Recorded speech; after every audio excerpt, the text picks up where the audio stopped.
சீடன் ஒருவன் கேள்வி நேரத்துல குருவை பார்த்து, நம் உடலுக்குள் ஆத்மா உண்டா? அது உண்டு என்றால் அது அழிந்து போகாதா? நம் உடல் அழிந்து போய் விடுகிறதே கேட்டிருக்கிறார். குரு அந்த கேள்வி கேட்ட சீடனை பாராட்டி விட்டு அங்கிருந்த அத்துணை சீடர்களையும் பார்த்து, பால் இருக்கிறது இல்லையா, உடலுக்கு தேவையான எல்லா சத்துக்களையும் கொண்டிருக்கக்கூடிய ஒரு பானம் தான் பால். அதை பயன்படுத்தாமல் அப்படியே விட்டுவிட்டால் என்னவாகும்?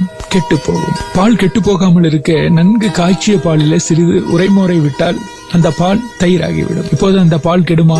சீடர்கள் கெடாது என்று சொன்னார்கள். சரி, அந்த தயிரை பயன்படுத்தாமல் அப்படியே விட்டுவிட்டால் என்னவாகும்?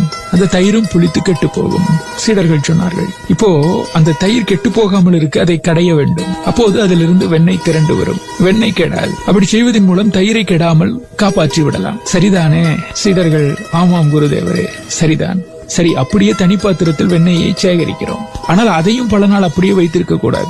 வைத்திருந்தால் அதுவும் கெட்டு போய்விடும். அப்போது நாம் என்ன செய்ய வேண்டும்? வெண்ணெயை உருக்க வேண்டும். உருக்கினால் வெண்ணெய் நெய்யாகிவிடும். அந்த சுத்தமான நெய் எவ்வளவு நாளானாலும் கெடாது. கெட்டு போகும் பாலுக்குள் கெட்டு போகாத நெய் இருக்கிறது இல்லையா? அதே போல்தான் அழிந்து போகும் உடலுக்குள் என்றுமே அழியாத ஆத்மா இருக்கிறது. குருவினுடைய விளக்கத்தை கேட்டு சீடர்கள் மகிழ்ந்திருக்கிறார்கள். ஞான தெளிவு பெற்ற குருமார்கள் நம்மை சுற்றி நாம் இருக்க பார்த்து கொண்டால் அகமும் தூய்மை வரும், வாழ்வும் பெருமை பெறும்.